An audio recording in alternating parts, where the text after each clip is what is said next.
largest bass fish caught in a Bassmaster tournament.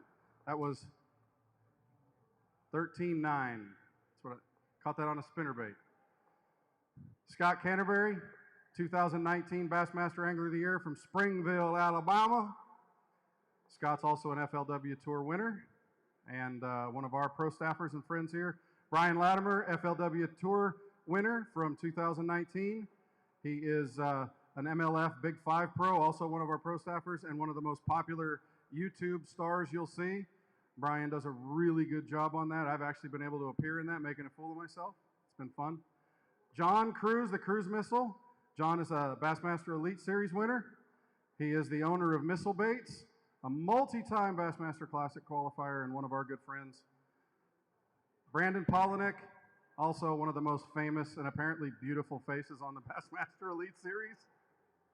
He is a Bassmaster Angler of the Year, and he is a multi-time Bassmaster Elite Series winner, as well as we said earlier, a Bass Nation champion, 2010 Bass Nation champion. Matt Herren, one of our dearest friends here at Bucks Island from Asheville, Alabama. He doesn't claim us, but we claim him. He is the 2016 Toyota Texas Bass Classic champion and started his career right here on Neely Henry Lake, as did that one down there, Mr. Scott Canterbury. Home lake. Anyway, let's start the bidding for a night. Oh, just kidding. With Brandon Palaniuk, the prettiest man on the Bassmaster Elite Series. Starting bid is 50 cents. Anyway, all right, who wants to start the questions here with these guys? And remember, this week, 5 of these 6 gentlemen are going to be competing for $100,000, as were some of the guys that were in our earlier seminar, Cody and Randy and Wes. They're going to be competing for $100,000 in one of those big giant blue trophies that you get to see on Fox Sports 1. And Brian is going to go put another video up that's going to get 7 million views, probably by Sunday, knowing him. Anyway, who wants to start questions? Yes, dear.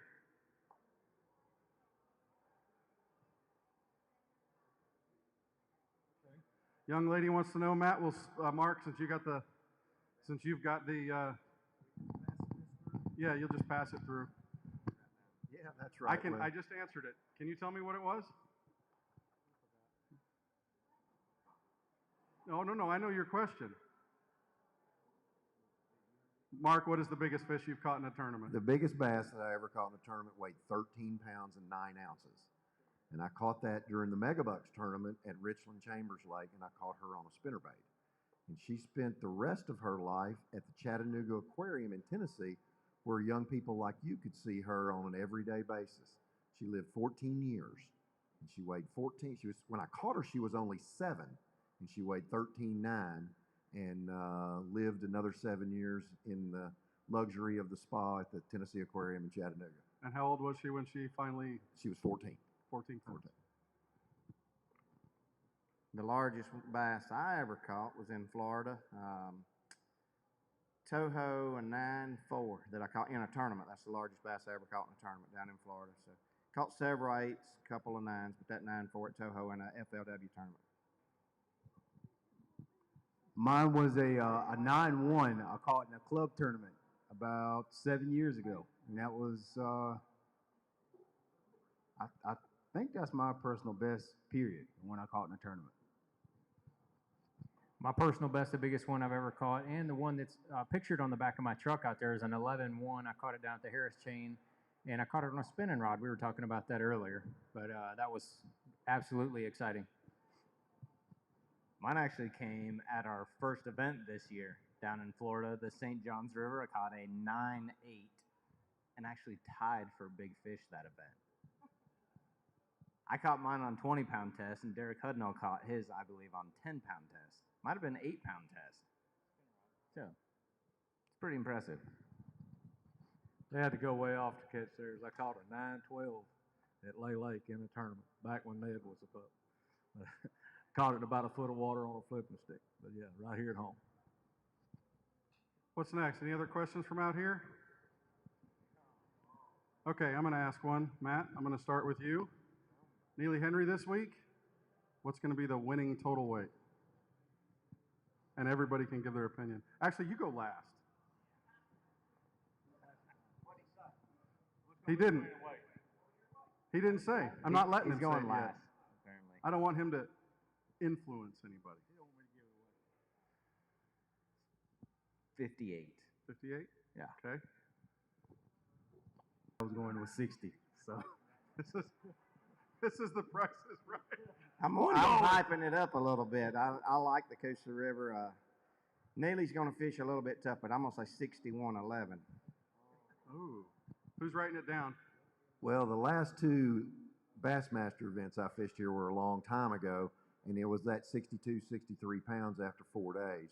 So I think that's probably about right, John. I think you got the right strategy. One big sack of fish followed up by a good average after that will probably play to win.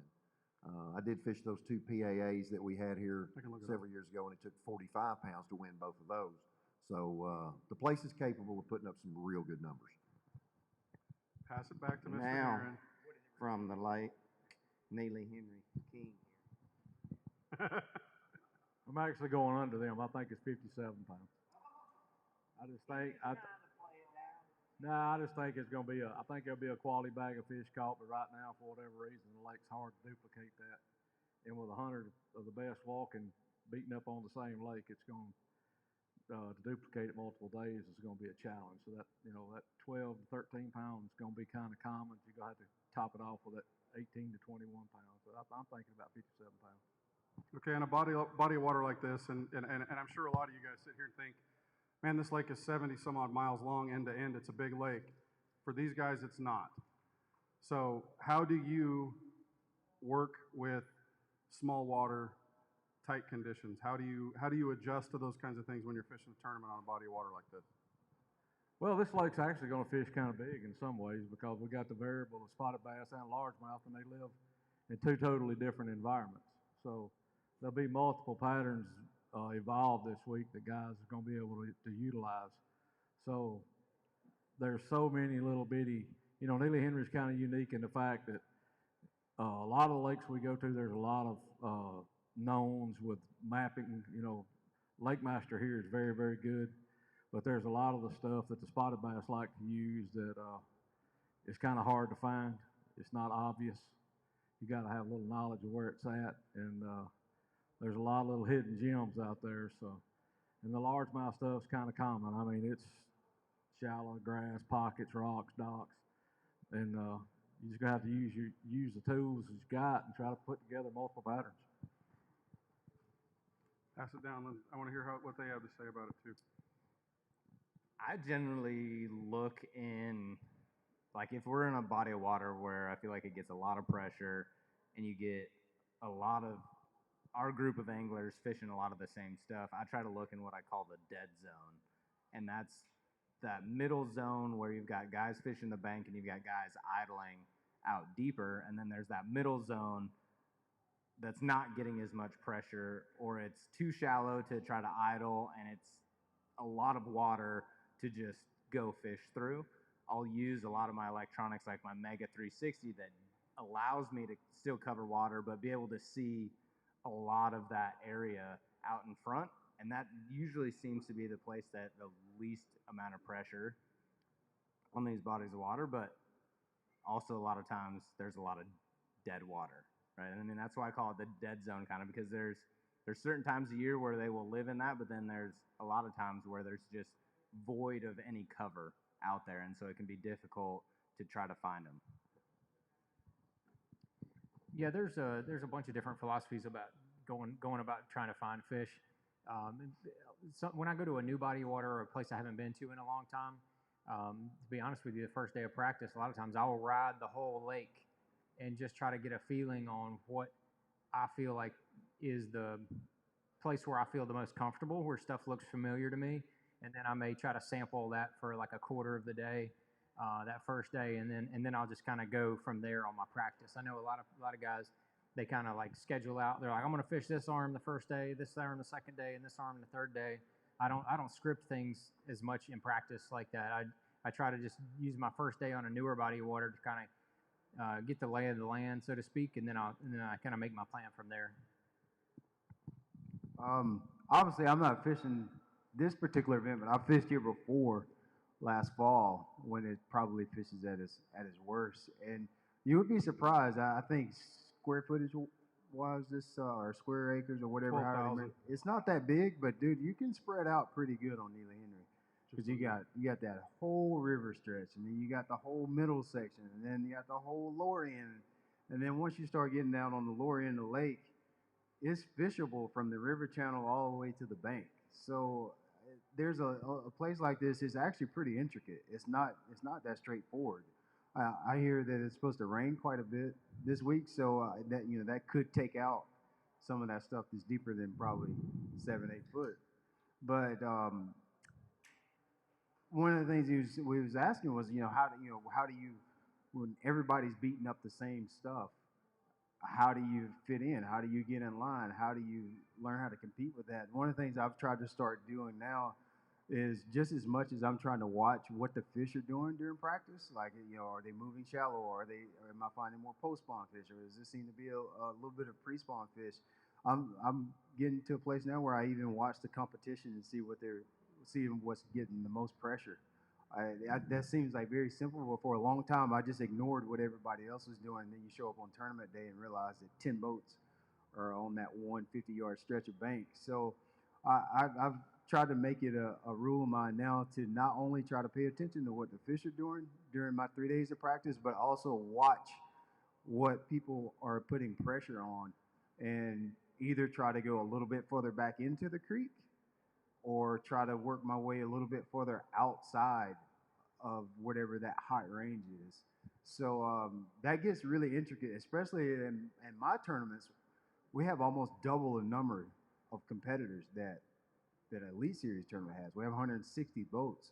And with 160 boats in 3 days, and people chat and talk, they figure out what's the good thing. So that makes it the dynamic of fishing 160 boats versus fishing like 50, 60 boat tournaments, 80 boat tournaments is totally different. Your approach to how you compete has to match the competition, not necessarily who, but how many and how much pressure a place is getting. So one thing I would do is pay attention to not only what the fish are doing, but watching what's getting the most pressure during the week.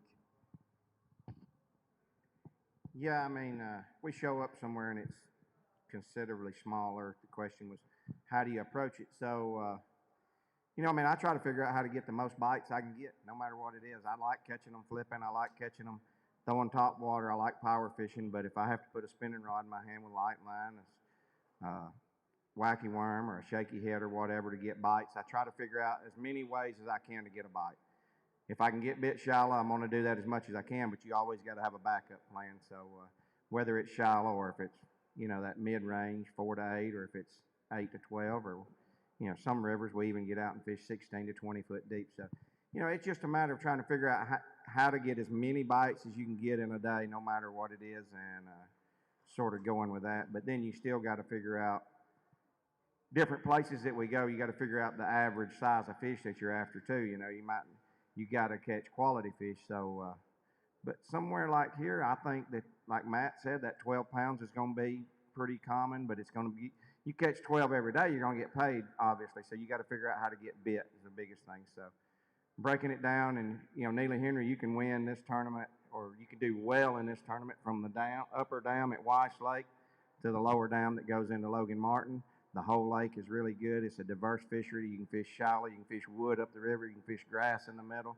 You can fish rock and wood down lower. You can get out off the bank and fish.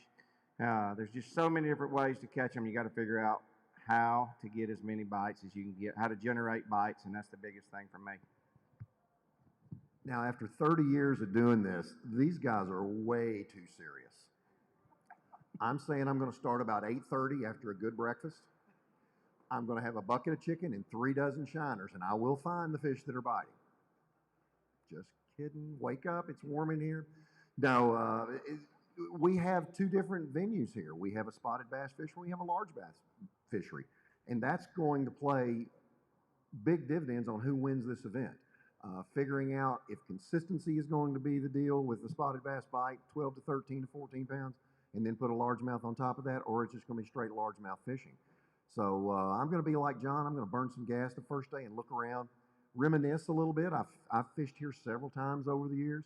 In fact, I was lucky enough to make my first classic here in '97. So I'm going to go visit that one little place where I caught the fish that put me in there. And but I'm going to look around and see what the geography holds to find out where I can fish either greenfish, spotted fish, or a mixture of both. So that's the big key to me right now is the species of fish. Okay, I got a question from Bucks Island Live to Mr. John Cruz. Alex asks, what goes into creating a lure from scratch and into mass production? Are there any engineering analysis that goes into it, buoyancy, fluid dynamics, or is it a matter of experience? And also the easiest part of that question is where does the missile name come from?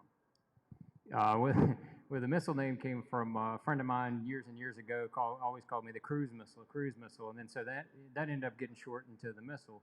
So that's just kind of stuck, and I use that as an email address like early on when they first created the internet. That was it was pretty obvious what I was going to have as my name was already Mark taken. was 32, right?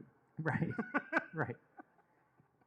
And but as far as designing the baits, I design everything out on graph paper with all the dimensions, exact specifications, and then I work directly with the mold makers to be able to produce. They put it into the CAD system, and they give me drawings to look at. Once I can see the drawings, I might give them a few tweaks. Then they'll make a single shot mold. Once we have a single shot mold, we'll have some samples. We may make a tweak or two from there, and then we'll once we get it right, I'll approve everything, and then they'll make the big production molds, and then we have to dial in the formula. We usually dial in the formula as far as what each plastic is going to be made out of during the prototyping phase, and most of the plastics, our plastics are made out of a similar formula.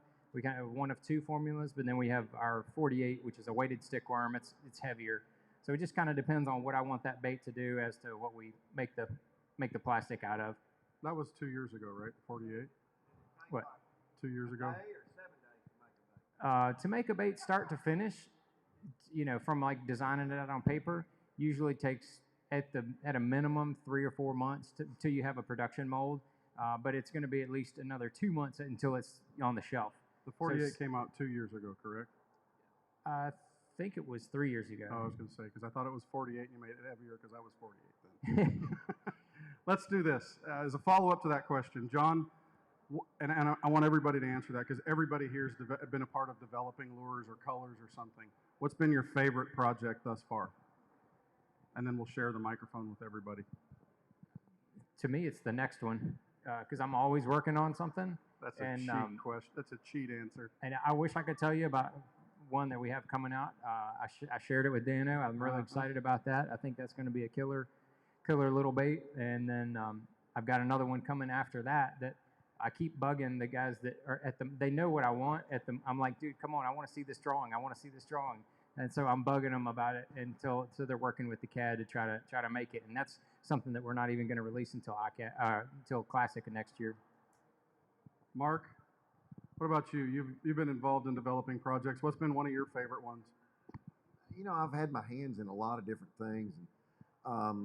Probably some color projects that I did with Strike King on crankbaits. That was a distributor models that came from Pittman Creek. I built several different colors, and to see anglers using them in other places and win tournaments on them was really fulfilling on that color system on those crankbaits. And his favorite one was one that Matt loves called Pineapple Smash. Yeah, Matt loves the Pineapple Smash one real well. Moongill has probably been the most successful one of the whole bunch. Throw you under the bus, man. Scott, what about you? Yeah, I mean, I've had fun. I've got to develop several different baits. Got Canterbury flipping jigs, Canterbury buzz bait. I had a lot of fun with it. It was probably the first buzz bait on the market that's designed to use with no skirt. And, I've won a couple $100,000 on just that bait. But the most fun I ever had was the last 3 years working on a series of rods, Canterbury Signature Series rods from Halo. It was just a lot of fun because they sent you lots of prototypes and blanks to go through, and you'd use it and tell them you wanted to the the top half of the rod, one power softer, the tip needed to be softer, you needed more backbone, and you got to develop that with the length handles of the rods, everything that you wanted to go into a rod. And I enjoyed that. I liked doing it, worked with guys, and we got a price point that was available for everybody to be able to afford is what we tried to work on, and it's a really quality rod. So I've really enjoyed doing that as much as working with the different baits as well. What about you, Brian? So I've done 2 so far. The MR6, I don't know if you guys have fished that yet, the Bill Lewis MR6. The second year that I fished the tour, that's Mark and I kind of worked together on that project. And you didn't hear that much about it, but when I won Seminole, the first 2 days, I caught my fish on the MR6. So, I designed something that I actually ended up winning my first tour event on. That was pretty cool. But it's a good bait where I live and the way that I like to fish. I guess because where I live, there's a lot of fish, especially during the pre-spawn in that 4 to 5, 6 foot range. So it's just like a little category of baits that I'm pretty passionate about. So I got to kind of have some influence on what it looks like, the colors that we got to pick, and that was really fun. I don't think you guys realize a lot of times by the time you get to actually buy something, I know with soft plastics it might be a little quicker turnaround, but with hard baits, it takes a long time. Like it's usually by the time you got it, at a minimum, it's probably like 2 years before you actually put your hands on it. So getting to see how a lot of that stuff goes down, a lot of stuff now, I know you don't like to have a conversation, but it's made in China, so there's that gap of we get a prototype, you fish it for a little while, then you got to get back with the people in China. So there's like that gap in communication between actually seeing what you need, getting a prototype, fishing it a little bit. In my opinion, like if I had it my way, I'd love to be a John Cruz one day and like really make my own baits. I think that's really long range. That's probably where I'll be. Like that's my long-term goal is probably moving that direction. But it's so many little intricate details in making baits that I didn't realize until I actually was a part of that. Like how are you going to get a production mold, or how are you going to fund ordering 100,000 of those instead of like for when companies, when they decide to come out with a new plastic, like or a new hard bait, they invest a lot of money in it. It's not like a $20,000 mold you run out and buy real quick. A prototype mold might be $5,000-$6,000, and they go through 3 or 4 revolutions of that, and then get to a production mold. And then if it's sourced overseas, you got to be able to fund all of that inventory for your retailers over here up front.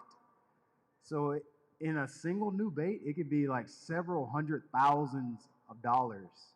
I can only imagine with a big company like a Strike King or somebody that's big box stores. Bill Lewis, smaller company. So when you get to see all of that behind the scenes, you got a different appreciation for every year at ICAST when you see a company come out with 5, 6, 7, 8 new baits, how much work goes into it so you can fish what we see. That's why we promote that stuff so hard. I know a lot of times you think, oh, we're just trying to sell you a bait. No, like when you fish for a living, like you need the things that you use or that you rely on a lot. So that's why we're always just trying to tell you, like, hey, I use this because this, and I designed this because that, and I like this color because it works everywhere I go. So I think when you kind of dig into the specifics of it, you have a different appreciation for new baits that come out so often. BP?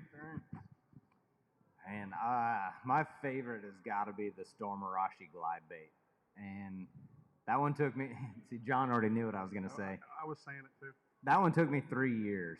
I mean, I get to have my hands in designing like every alpha angler rod and stuff, and that's like my passion project. But the glide bait, I've been throwing big swim baits since I was probably 14.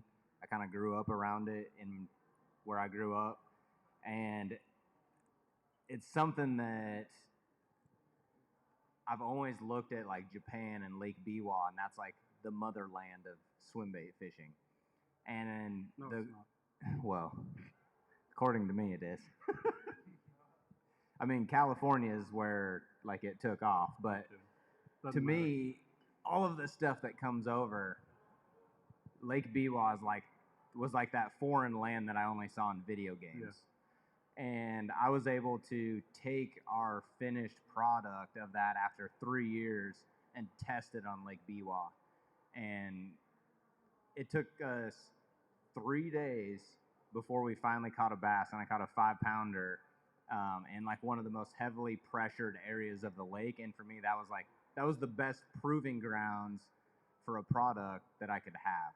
Right, a lot of the design was built based on things that I saw from there overseas, and then I take it and I've caught fish in pretty much every single state. Like I've caught fish on the Coosa River on it. A lot of people think it's giant. It's 7.5 inches long and it weighs 3 ounces. It's not that big. I promise you. It's not much bigger than a spook, to be honest with you. No, it's not. But people think that it's giant. The biggest fish I've caught on it is 9.5 pounds. The smallest fish I've caught on it is 10 inches. So I don't know what 10 inches is trying to do with it, but I'm just telling you I've caught him on it. He's got a bad attitude. That's the kind we need. We need to replicate that.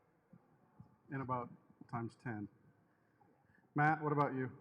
God, I've been around the sports so long that I've been involved in a lot of projects. It's hard to narrow it down, but probably the Reaction Innovation Spicy Beaver is one of my favorites, but my all-time favorite was to take my favorite bait that I've ever thrown. It was created, the original head was designed in Missouri by a little jig company called Herron Lures, and I fished it. I cut my eye teeth with it. I grew up fishing here on the Coosa River, and working with dirty jigs. We took that jig and we brought it into the 20th century. We got a hold of some new state-of-the-art Gamakatsu hooks that are unique and different, and redesigned the head and got the right weed guards, right weed angle, all the angles, everything about the jig's perfect. And to see what went into it and see the final finished product probably been the biggest joy I've had in this sport. And whether it's here or whether it was at Mark's Outdoors yesterday, everybody that walks up to me that's ever picks up one is just blown away by it. You think it's just a jig and a skirt, but go put your hands on one and go throw it under a tree or under a dock and call me, because you'll be like, I've never seen one come out and go in like that. So anyway, that's been my love, my thing, and I love tinkering with stuff.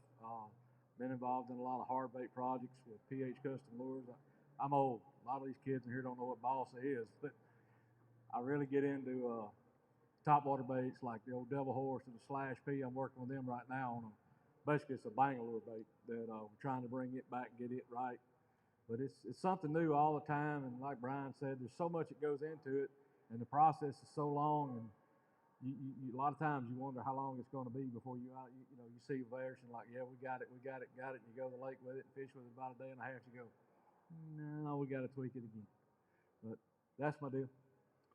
Okay, this is Alex again, and there's a couple guys up here that probably will not want to answer this question. But Alex, I've read a lot about live scope and it becoming video game fishing. Well, maybe everybody can answer it, but do you believe we're about to reach a level of technology where competitive fishing organizations will have to start restricting anglers to a certain limit of technological advances? I don't think. I was going to say, I don't think so. It's Only the Alabama rig. It's all, yeah. There's different reason for that though, but the electronics are getting really good and really amazing, and they're all tools that you can use. And it's just a matter within a couple years, all the major manufacturers are going to have a similar technology. They're all going to have a live view. They're all going to have a 360 type view. They're all going to have 2D. They're all going to have really good mapping. And within a couple years, the playing field is going to be leveled. So it doesn't matter, in my opinion, it doesn't matter if you're going to be buying a Garmin, Lowrance, or Humminbird or whatever. In a couple years, it's all going to be leveled out. So with that being said, I don't see any reason to do it when basically in 3 years everybody's boat's going to have similar technology. Yeah, I know where the guy that asked this question, where he's probably headed with this, and the deal with electronics is if you think that you need foregraphs, live scope, active target, doo-doo target, whatever, if you think you need all that, you need to get it. If you don't think you need that or you can't get it, then don't get it. There's really no other way around that. Like, if you think you need it, whining about John having it and then I don't, it never puts another fish in your live well. And so, is it ever going to be to the point to where they cut it off? No, and they don't need to, because there's certain times where electronics are going to rule, and there's going to be times where it doesn't matter. And it's like, it's an absolute bogus truth that you got to have it to compete now. There's times where, yeah, you probably do need to have it, but I want to say out of all the professional tournaments that have been this year, I don't think there's been maybe one where forward-facing sonar was the deal, the Red Crest. I don't think there's been an elite well, maybe just last year. That's been it. There's been more without it than with it. And so, like, you either get it, you just said that you can't compete unless you have forward-facing sonar. So get it. You live in America, get a job, rake some leaves, pick up sticks, get cans, buy the unit. That's what I used to do. Like, literally, like, everybody thinks I'm lying. 4 years ago, I was picking up sticks out of people's yards. I legit was raking leaves and carrying them off in the woods. Get it. Then if you can't get it, then you just fix your own problem. Don't get it and compete. Like, you're just gonna have to. It's very binary there. You either get it or you don't get it, and going about your business. But it's never gonna get to the point to where they're gonna cut it and say, well, no, you can only have this many inches, or you can only. If you weren't against side imaging, you can't be against forward imaging. They just turned the thing around and shot it in front. The first one smart enough to do that. So get over it, man. Like, we're gonna have live scope.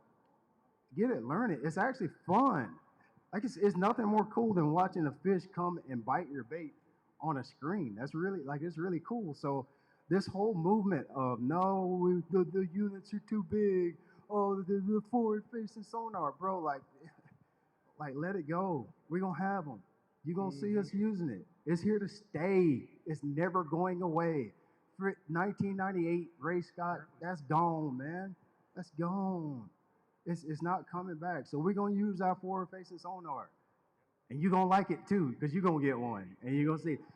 Nobody that I know that has forward-facing sonar is against it. Everybody that has that mentality of it's ruining bass fishing don't got it. They ain't got it. Every single one of them. I've never met anybody that has it on their boat that does not like it. Everybody likes it. So get it. If you need it, get it. You think you need it, get it. If you don't have enough money to get it, go fishing. Okay?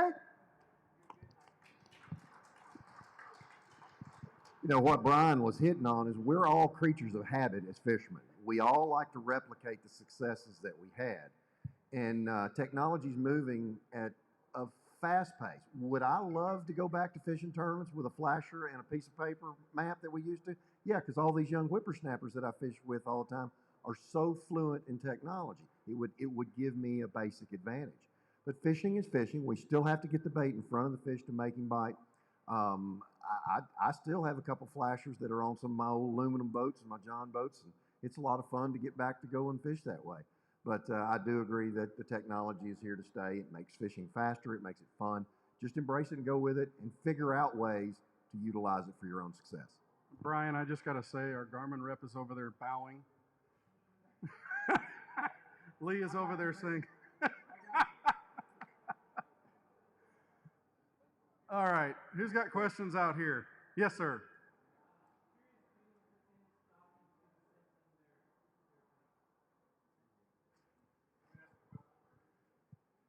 Mark, we'll start with you. The question is, does anybody here put stock in scenting baits? And if so, what is your scent of choice? Well, I do. I'm fair complected, so I wear a lot of sunscreen. I get it on my hands, so I have to get that sunscreen scent off of my soft plastic bait best I can. And I use them a lot of different scents. I'm not locked into one. Just as long as it takes that human scent off the bait for me, or that sunscreen or gasoline or whatever, that's all I care. I do as well.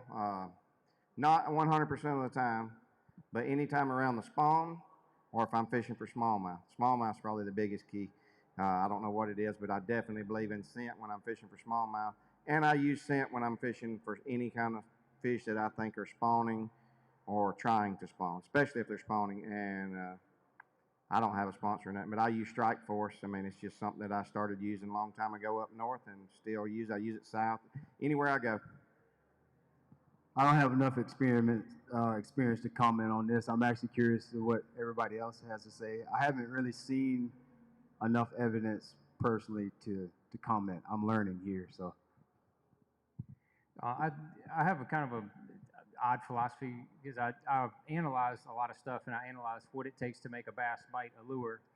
And scent, in my opinion, is down the list on what it would take to make a bass bite a lure. Action is far and away number one. Size is number two. Most people just ignore size, and action and size number one and two. And then to me, color is number three, scent's number four. So the scent is not as important, but it is on the list. If it wasn't important, it wouldn't be on my list. It 100% is on my list of what makes a bass bite, but I think there's certain instances where the top three overrule the scent, and I think that's the majority of the time, 80, 90%. But, I mean, I'm competing against these cats all the time. They are really, really good. I need one more bite if I can get it. If scent makes a bass hit at a bait and then come back and pick it up because they got just a little something natural in their taste buds or in their smell, then I'm going to use it. So I use scent as much as possible, and I think, like Mark said, the number one reason is for cover scent, and number two, I think there are scents out there, especially the ones that have amino acid bases in them. Those ones actually can make fish hold on to their baits longer. So that's my. It's like a two-prong of what makes them hold on to it or what makes them do. But scent's not as important as those other three things to me. John, what's the scent that's on missile baits? Because it has a very distinctive scent. The scent that's on missile baits is anise. Anise oil is made into the baits because anise oil does not bake out when you make the soft plastics. And then we have some craw oil that's added to the baits afterwards, and we don't add the craw oil because that would be baked off as the baits are being injected. So that's why we do it that way. I'm along the very similar lines of John. Like, action to me is hands down the most important thing, and that's what's going to trigger the most bites. I'm probably one of few guys that goes to the level of swim baits and adds scent to swim baits, but that goes even beyond a level of just the smell of it. A lot of times it's adding the lubrication of the scent. So we'll take soft plastic baits and use more of like a gel type of formula to allow that bait, because you're throwing a larger bait, it allows better hook penetration, because it allows, when a big fish gets a bait in their crushers, it's really hard to move. So a lot of times you'll set the hook and that fish will be swimming off and he opens his mouth and your bait just pops out because you never got hook penetration. So when you're fishing baits with a lot of really big plastic, that scent that you add to it is actually, one, adding the flavor and the scent to it, but it's also adding lubrication to allow that bait to slide through the fish's mouth. So that's kind of another aspect of it. It seems that different species will react to it differently as well. Like largemouth, not as big of a deal. Smallmouth, I think it makes a huge difference. Smallmouth, walleye, both of those seem to have a huge difference on scent. And I've messed around with a lot of different ones. Like, they don't even make what was my favorite one. Berkeley used to make this gulp marinade, and it was this tiny little vial, and it was so potent that if you opened it, everybody would clear this room. And I would dump a whole vial of it in a bag, and I would just keep filling baits in that same bag.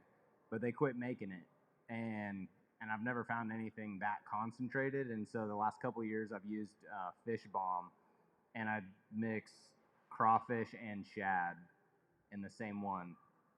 And the only reason I do that is because it's the closest like smell that I can get to one of my favorite Berkeley gulp scents that they used to make.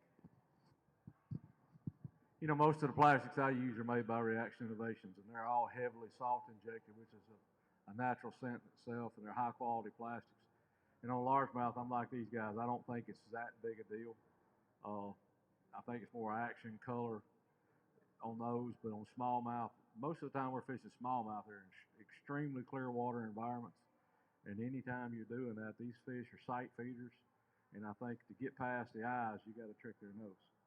So if you're fishing a real clear water lake, I think you might want to rely on those scent. But on these off-color rivers and stuff, they ain't got enough time to see it. And when it's on them, it's on them. It happens now. So it ain't no big deal. Any other questions from out here? Yes, ma'am.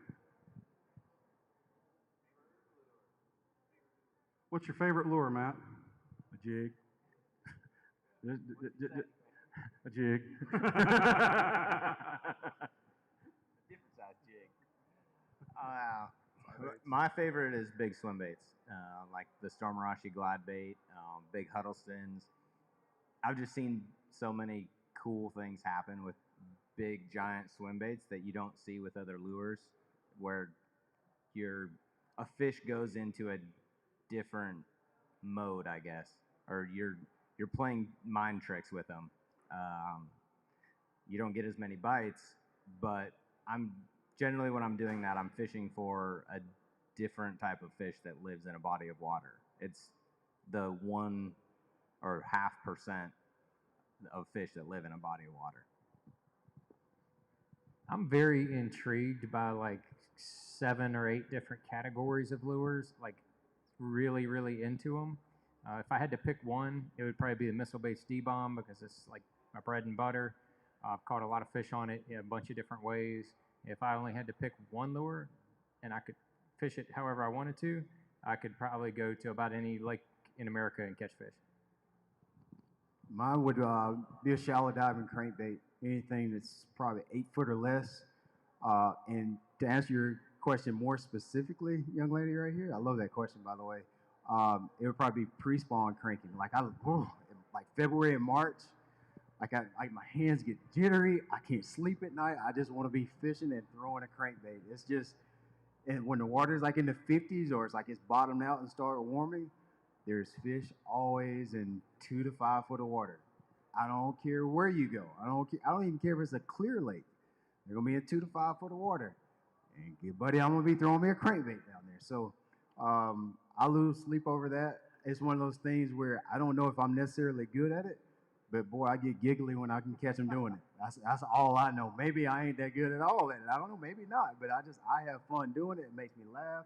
It's one of those days where, when you fish, when you catch them, you start laughing. You start laughing for no reason.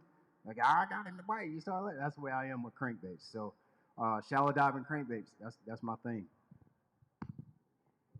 To me, it's pretty tough.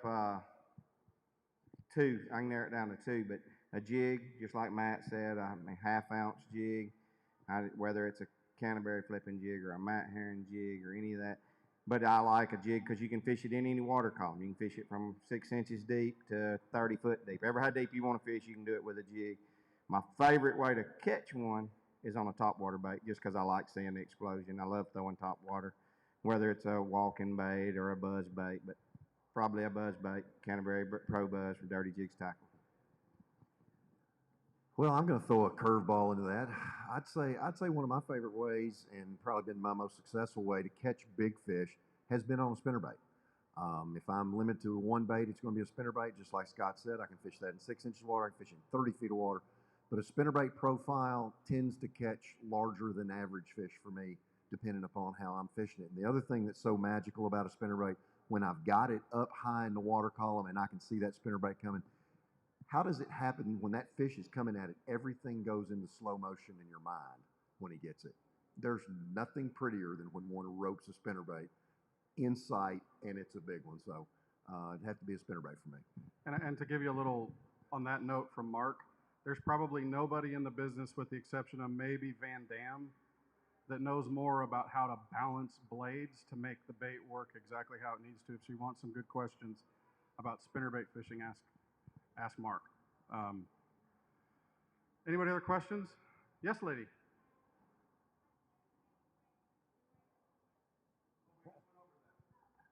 Sorry, your sister asked that question. That's what that was. What about who? Yes, sir.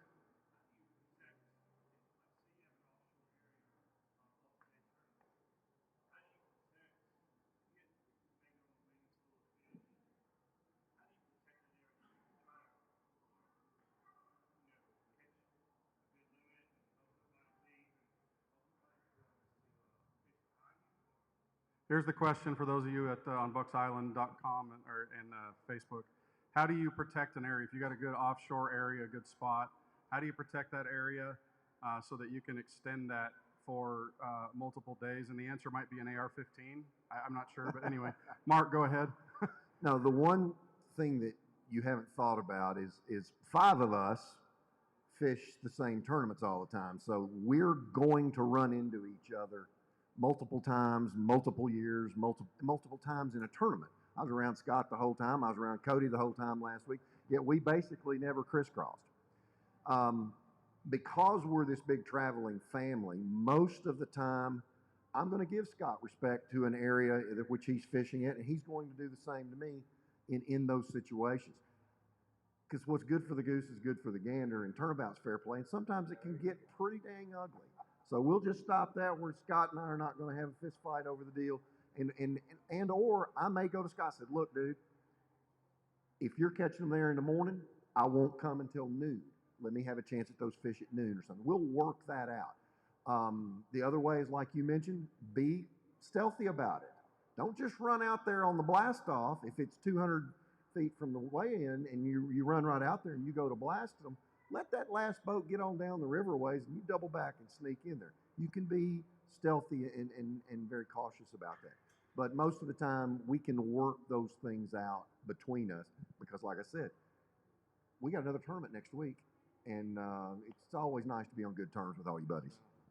That's right. Being stealthy, sometimes will get you hurt too, though, if you pass it and somebody else found it. But it's just like he said, we try to work it out on the water.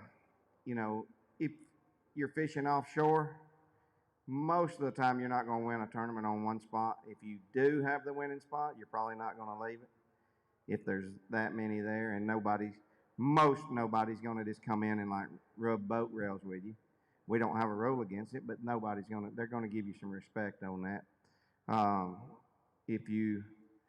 The best thing to do is have multiple spots. Have enough that you can rotate through them, because somebody's going to be on something, your spot, and you're going to have another spot that you can go catch some and get by. But it just seems to work out most of the time. 99% of the time it works out between competitors and friends. We're able to work it out on the water.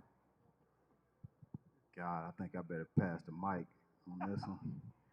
I don't know. I'm generally a shallow water fisherman, so it's a little different for me. I haven't really. It's only been a couple tournaments that I've actually fished offshore and had a couple places, but I've been there.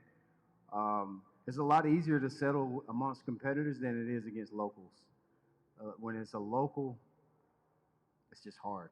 It's harder. Like if I had an area and then Scott showed up there, whether it's that day or the next day, usually you can kind of talk it out. And you're like, hey man, I found these two. The only situation that makes it really difficult to navigate is, let's say, I was fishing the area and then John saw me catch them there, and then all of a sudden John's there the next morning. It's probably not going to be that good a conversation. When I see John sitting there and he was over there on the other side the day before, it gets a little more intense that way, but I don't really know how you protect them. Yeah. Yeah. If that does happen, most of the time you would let whoever's got it that day, let them know that you did find those fish. Just let them know that you've been there. Hey, don't just show up the next day. Yes. Showing up the next day. But it's definitely much easier amongst your tournament competitors than it is locals. Usually anytime I've had any issues where it's hurt, it's always been local fishing pressure. But it's everybody's lake. That's the hard part about this game is we're on public fisheries and everybody has a right to it. But that's a part of the game that you have to learn how to navigate. I'm not sure I got it figured out yet.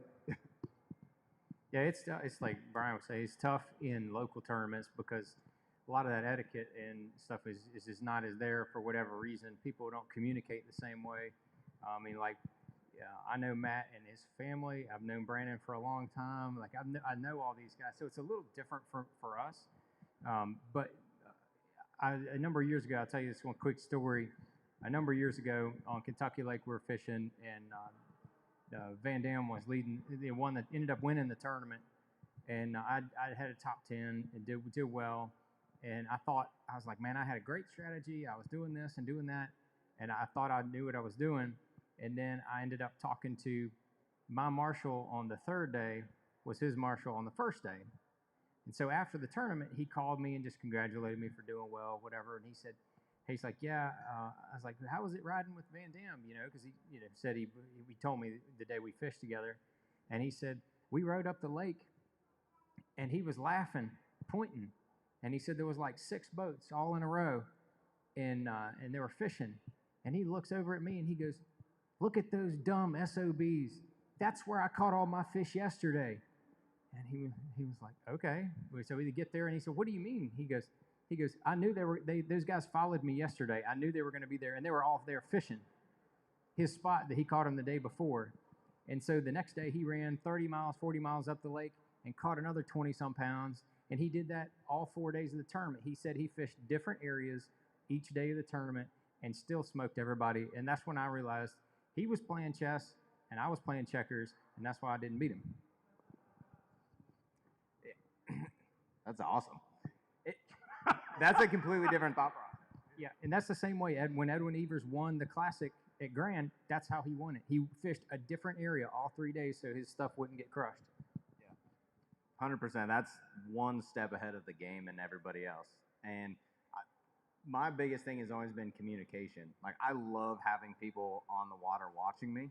Some guys don't. I love it. I just communicate and I tell everybody where they can be and where they can't be. And most of the time, 95% of the time, everyone's super respectful of that. And I mean, me and Matt Herren, we sat rubber rail to rubber rail catching them, but we both showed up there day one. And I think it's the intent when someone shows up, whether their intent is because they found it or their intent is to show up because you're there.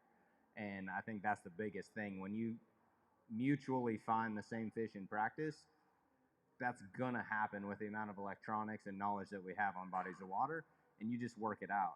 And I think we caught 250 pounds of bass in 2 days off the same spot locked down, and we giggled and laughed the whole entire time.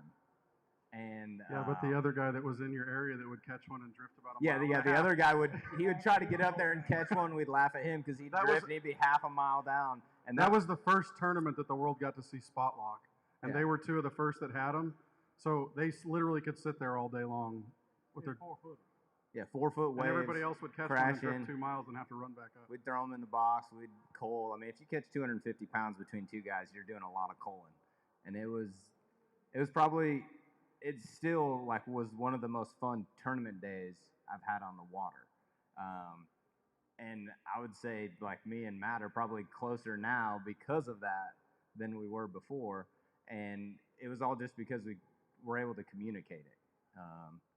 And if that doesn't work, you got to get some shorts that are about 10 inches above your kneecaps and just go straight Tommy Biffle on them. Get off my water.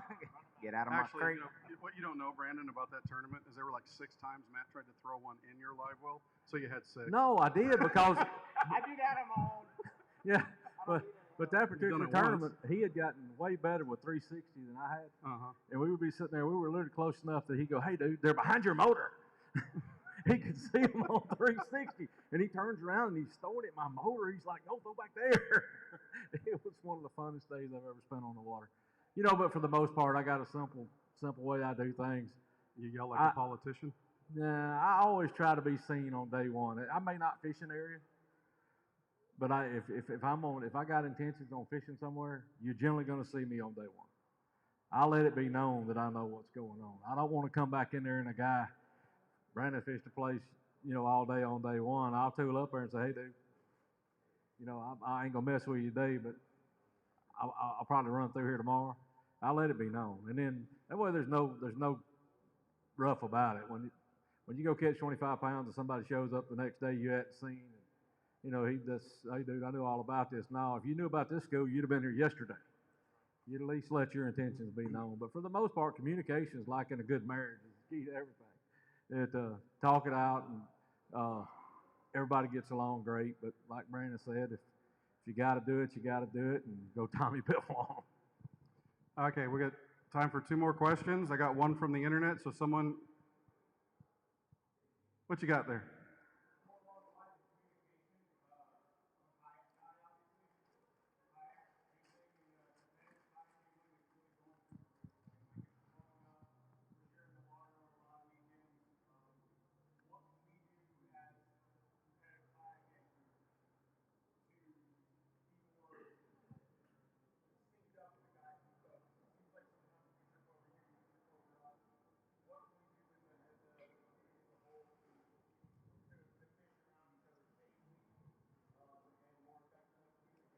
Well, it comes back down to Let me- communication.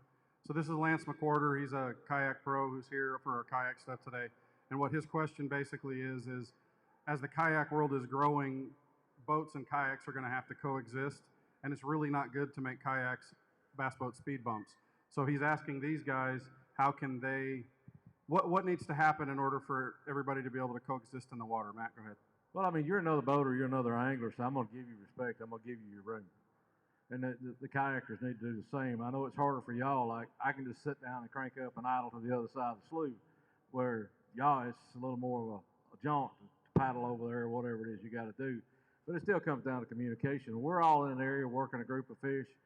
It's in everybody's best interest to work together to not disturb the area and try to be as stealthy as possible, especially on shallow water fish. Because you get guys like a bull. I hate getting in an area where I got guys that are like bulls in a china shop just plowing through there 100 miles an hour. Most of the time I'll leave. You know, I'll let them get it out of their system and pound the area to death and come back in a couple of hours. But, you know, if you, general conversation, you know, if you get in the area with a guy and he say, hey, look, I'm going to fish down this stretch right here. If there's any way around, you know, I'll go to the other side or go to the back, fish towards you or whatever, and just kind of share the water. But just talk to the guy, you know. The hardest thing to do is you get really angry sometimes. You get driven, you're in a competitive mode, and you get possessive about, hey, this is my stretch, and I really don't want you here, and da-da-da. But at the end of the day, we're fishing our game on the public waters. So be nice. Say, hey, how are you going to fish this? Can I do this? Can we do this? And we'll kind of help each other, and we'll both be able to effectively fish it without disturbing what we're doing. And then I'll cut the hook talk out of it your out. hand when you need it. Yeah, and then I'll cut the hooks out of your hand if you need me to. All right, final question came from the internet, from Bucks Island Live. It's from Austin, and we'll end with this. Matt, we'll start with you, because we can just pass the microphone down and end with Mr. Menendez down there. Austin from Facebook says, if you could only fish one fishery for the rest of your life, which one would you choose and why? You know, mine is probably Champlain, and it's just simply the reason I can catch 20-pound bags of smallmouth, 20-pound bags of largemouth. It's just so beautiful up there. The country is beautiful, and it's just, I don't know, it's just something. Everybody's got their own little happy place, and that place makes me happy. I mean, I love the Coosa River, but just something about, I think what it is I fell in love with. You know, down here in the South, in July, it's about 118 degrees with 1,000% humidity, and you can go to Champlain in July, and it's about 75, and it don't get dark till midnight. So you can fish about 18 hours a day. That's mine. I love the East Basin of Lake Ontario is by far my favorite. And the biggest reason is I feel like I can go out there and still make a cast on a rock that nobody else has ever made a cast on. And that's the way that I like to fish. I like to find stuff that nobody else is fishing. I like to go places where nobody else is going. And I feel like that's still just such an untapped body of water. It's so massive that there are smallmouth that will live for 15 to 20 years up there and never see a bait, just because of the way that they live. They're nomadic, you know, and they may never even get close to the bottom. They may stay suspended their entire life. And to me, that is just one piece of the puzzle that's so cool to go figure out. And I love the clear water. I just love that area up there. For the record, they don't see a bait not because I don't fish there. If I was fishing there, they'd still not see a bait. That's a hard question because there's so many. We've been traveling for so long and we've seen so many different lakes. There's a lot of really, really cool lakes. But I would say the number one for me would be my home lake, Smith Mountain Lake. I just think it's so picturesque. It's pretty. It gets a fair amount of traffic, but hell, most lakes do. So if it wasn't some private lake, the best public lake for me would be Smith Mountain Lake. It's got good fishing. It's got good smallmouth and largemouth. And they've been catching a lot of 9s and 10s out of there. So you got got the big fish thing going as well. So it's that would be the one. You have to work for the fish there. It's not like easy where you just go into a pocket and just throw randomly and just wail on them. You have to actually take some skill to catch them. So that's so I kind of like that part of it. Unless you're trying to get your kids to catch one. That is a not so fair question. I didn't get to start traveling fishing until I was in my late 20s, and really started traveling a lot. I guess the last 6 years or so. So I've been exposed to a lot of new things recently that opened my eyes to a lot of different ways of fishing. But I think I still have to pick home where I live. I don't think, yeah, I know you guys have seen tournaments at Lake Hartwell. My home lake is Lake Hartwell, but that whole Savannah River chain of lakes is where I grew up fishing BFLs and where I kind of cut my teeth and learned how to fish tournaments at. But those are very intricate bodies of water because we've got the blueback herring. We have everything that a clear lake has. We have fish that stay deep all year. We have fish that stay shallow all year. There's stain water. There's a lot of different things that you can get exposed to fishing with the exception of grass. We have no grass where I live. But if you've ever came to my area of the country, like in December, January, and get to see just the dynamic of how stripers impact the bass fishing and how the last 10 years we've had this introduction of spotted bass becoming more prolific in our fisheries and totally just turning the lake around. The way I used to catch fish doesn't work anymore. And it's evolved so much, and it's actually like this, it's almost like living in Miami. It's just a lot of culture there. There's a lot of different things going on in our lakes right now because we have so many different type of environments and so many different, we got blueback herring, we've got threadfin shad, we've got crawdads. There's just a lot of different forage there that allows the fish to live in a lot of different places. So I never get bored fishing at home because I can catch fish in 60, 70 foot of water, and I can turn around and catch them in 2 foot of water. So it'd have to be home just because it's just so many different things to do, and it's such a I guess like really complex environment between the different species of fish we have there and everything they got to eat and do. Yeah, I get asked a lot, you know, what's your favorite lake? What's your favorite place to fish in the country? And it's tough. I mean, it depends on what time of year you're at a certain area of the lake. I love fishing the Ozark lakes in the spring. I like fishing Florida early in the year. I like fishing just in general. I love fishing around the house here. I love the Coosa River. Alabama has so many different fisheries. There's just anything you want to do in Alabama, you can do. You've got the Coosa River, you can fish shallow, you can fish deep, you can fish brush piles. You can fish any way you want to on the Coosa. We got Tennessee River, and where fish are shallow in the winter, and they move in the grass, they get on the ledges in the summer. You can fish any way you want to. It's the diversity of fisheries that we have in the state. I love the state of Alabama. You got Eufaula, which is a great fishery. But if I had to choose one that I had to fish the rest of my life, just one fishery, if it didn't get so cold, it would definitely be Lake Champlain, just like Matt said. I've had some really, really good tournaments fishing for largemouths on the south end of the lake, Ticonderoga. I've had good tournaments fishing for smallmouth. You can catch 20 pounds of smallmouth and 20 pounds of largemouth in the same day, and there's not many places you can do it. You can do it at Pickwick here in Alabama, but it's just for a certain time of the year. So if I had to pick one place, it would be up in Champlain. Upstate New York, everybody says, y'all go to New York? Man, I hate it. Upstate New York is just unbelievable. It's country. It's a beautiful part of the country that people really need to get to see. Upstate New York, Lake Champlain is one place that every fisherman needs to go. Well, we're blessed to have lots and lots of public water here in the United States to where we can go what we love to do. So we're very fortunate to have that. It's a hard call. I'm from Kentucky Lake. At one point in the last 20, 30 years, Kentucky Lake was one of the best lakes in the whole country, yet if not the best. But my favorite lake to go fishing on, it's going to knock every one of these guys off their chair, is a lake here in Alabama. It's not the most prolific lake in Alabama. You can catch 20 pounds there. It has changed a lot over the years. I love the Coosa River. Jordan, I could spend every day of my life on Lake Jordan. But Scott, Lake Martin is my favorite place to fish because it's one of the best pattern lakes in the country. You figure out a specific way, I can go replicate that anywhere on the lake. It's one of the coolest places that we fish. The Sabine River is the same way. It's not the Lake Martin's like that. It's not the biggest fish in the lake. The Sabine River is a place where it takes a tremendous amount of strategy and a hint of luck to catch a 4-pounder. Those are cool places for me to where I love to get to fish. So, but I want to say one more thing when we wind this up, Dan. I'm going to steal a little of your thunder. Thank you, Bucks Island, for having us here. Thank you, Mary and Tony. They've been friends of mine, I don't know, 30, 35 years. You guys are lucky to have a facility like this that hosts events like this, that you are part of the family. When you buy a boat here, you can come and get the latest tackle. I just want to say thanks to the Bucks Island family for having all of us here in the seats, in the stands, and having us here. Give them a big round of applause. They fed us. We've had a great time.